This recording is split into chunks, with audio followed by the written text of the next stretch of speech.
کھانا کھاتے وقت سر نہ ڈھانپیں تو بے برکتی ہوتی ہے؟ یہ سوال پوچھا ہے جی محمد فہیم نے بلوچستان سے۔ کیا پانی پیتے وقت یا کھانا کھانے سے پہلے سر ڈھانپنا ضروری ہے، اور کیا اس کے خلاف گناہ یا بے برکتی کی بات ہے؟ نہیں، کوئی گناہ یا بے برکتی کی بات نہیں ہے۔ افضل بات یہی ہے کہ سر ڈھانپ کے رکھنا چاہیے، اس کی اپنی الگ سی برکتیں ہوتی ہیں۔ باقی خواتین کے لیے تو اور زیادہ تاکید ہے کہ وہ سر کو ڈھانپ کے رکھیں، حیا کا تقاضا ہے۔ لیکن بہرحال اگر سر کھلا بھی ہو تو کوئی ناجائز یا گناہ نہیں ہے۔ اور یوں تو نہیں کہیں گے کہ سر کھول کے کسی خاتون نے کھانا پکایا تو بے برکتی ہوگی، اس کی تو کوئی دلیل نہیں ہے۔ لیکن یہ ضرور ہے کہ سر ڈھانپ کے اگر پکائے تو امید ہے انشاءاللہ اور زیادہ کھانے میں برکت ہوگی۔ جوان بیٹے کے سامنے بغیر دوپٹے کے رہنا، جوان بیٹے کے سامنے بغیر دوپٹے کے رہ سکتے ہیں؟ فرحین صاحبہ کراچی سے۔ رہنا جائز ہے، حیا کا تقاضا یہی ہے کہ دوپٹے کے ساتھ رہیں، لیکن جائز ہے، کوئی گناہ نہیں ہے اگر بغیر دوپٹے کے بھی کوئی ماں اپنے بیٹے کے سامنے بیٹھتی ہے۔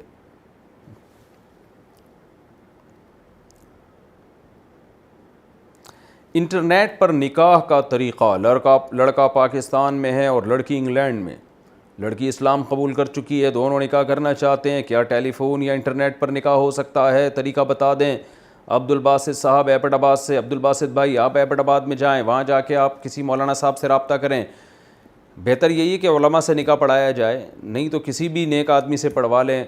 پھر کیا ہوگا کہ جی جو لڑکی نے اسلام قبول کیا ہے وہ فون پہ ان کو وکیل بنا دے کہ میں آپ کو اجازت دیتی ہوں کہ آپ میرا نکاح اس بندے سے کرا دیں، یعنی آپ اگر کرنا چاہ رہے ہیں تو عبدالباسط سے کرا دیں۔